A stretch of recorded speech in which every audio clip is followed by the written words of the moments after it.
అందరికీ నమస్కారం. Saint Johne's వైద్య కళాశాల ఆస్పత్రికి స్వాగతం. ఉబ్బసం అనేది శ్వాసనాళాలకి సంబంధించిన ఒక వ్యాధి. ఇది గాలి ప్రవాహానికి ఆటంకం కలిగిస్తుంది. దీని ఫలితంగా దీర్ఘకాలంగా దగ్గు వస్తుంది. కొన్నిసార్లు శ్వాసలోపం మరియు ఛాతీ బిగుతుగా ఉంటుంది.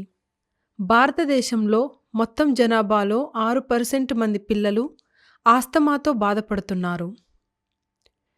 ఇది పట్టణ మరియు గ్రామీణ భారతదేశంలో చాలామంది పిల్లలు మరియు పెద్దలను ప్రభావితం చేసే ఒక సాధారణ సమస్య.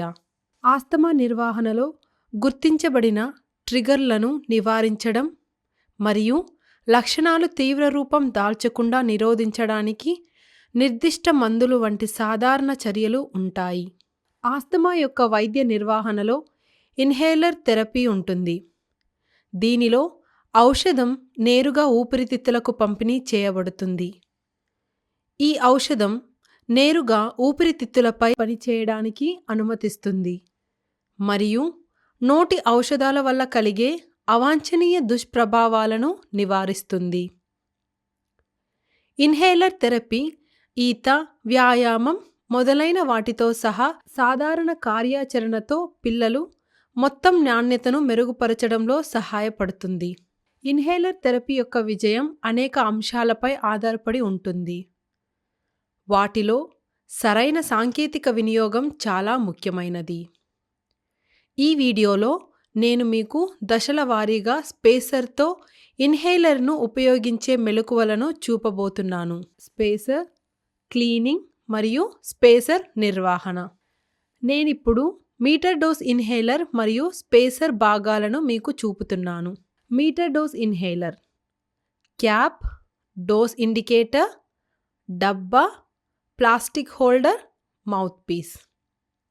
Spacer: inhalation chamber, adapter, lock, mouth piece.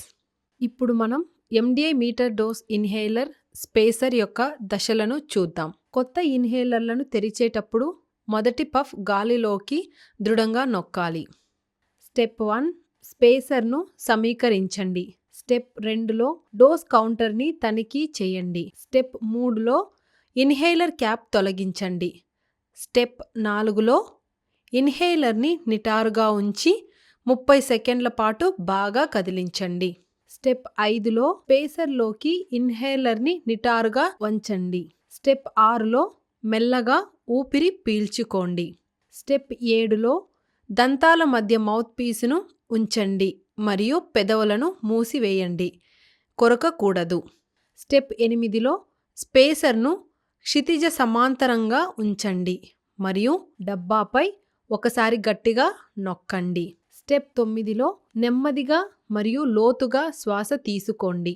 Step 10లో సుమారు 10 సెకండ్లు లేదా సౌకర్యవంతంగా ఉన్నంత వరకు శ్వాసను పీల్చుకోండి. మీరు ఊపిరి పీల్చుకోలేకుంటే పీల్చడం మరియు వదిలేయడం శ్వాస సమయంలో స్పేసర్ వాల్వ్ టిక్ అనే ధ్వనిని ఉత్పత్తి చేస్తుంది. చిన్నపిల్లలలో స్పేసర్ని ఒత్తిన తరువాత 5 నుంచి 6 సార్లు ఊపిరిని స్పేసర్లోకి వదలాలి. అదేవిధంగా పెద్ద పిల్లలలో దీనిని 1 నిమిషం పాటు చేయాల్సి ఉంటుంది. స్టెప్ 11లో మెల్లగా ఊపిరి పీల్చుకోండి. స్టెప్ 12లో స్పేసర్ నుండి ఇన్హేలర్ను తొలగించండి. స్టెప్ 13లో 1 కంటే ఎక్కువ మోతాదులు అవసరమైతే దశ 4 నుండి ప్రారంభించి అన్ని దశలను పునరావృతం చేయండి.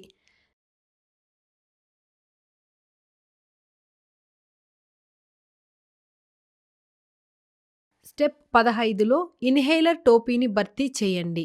ఇన్హేలర్ ఉపయోగించిన తరువాత నోటిని గోరువెచ్చని నీళ్లతో శుభ్రం చేసుకోండి.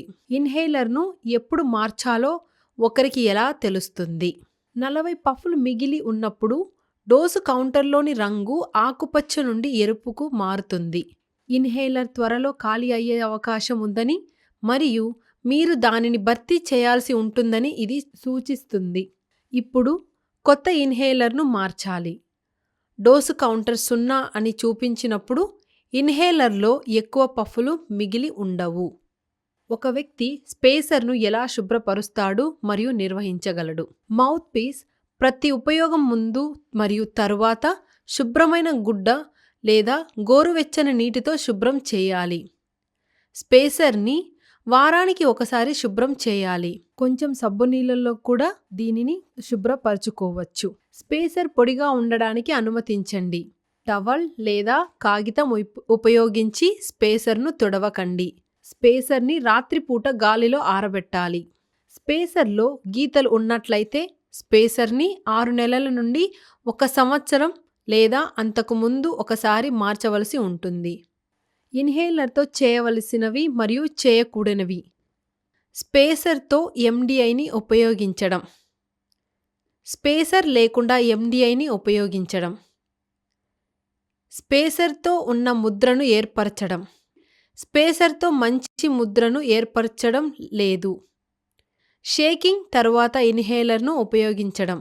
షేకింగ్ లేకుండా ఇన్హేలర్ ఉపయోగించడం. స్పేసర్ శుభ్రంగా మరియు గాలిలో ఎండబెట్టడం. టవల్ లేదా టిష్యూతో తుడవడం స్పేసర్ని ఉపయోగించిన తరువాత. ఇన్హేలర్ టెక్నిక్ యొక్క ఈ వీడియో ప్రదర్శన మీకు సహాయకారిగా ఉంటుందని నేను ఆశిస్తున్నాను. మీరు దీన్ని ఎన్నిసార్లు అయినా చూడవచ్చు. గుర్తుంచుకోండి, సరైన ఇన్హేలర్ టెక్నిక్ మంచి ఆస్తమా నియంత్రణకు కీలకం. ఇన్హేలర్ థెరపీ సరిగ్గా ఉపయోగించడం ద్వారా మీరు ఇతర వ్యక్తుల మాదిరిగానే సాధారణ జీవితాన్ని గడపగలరు.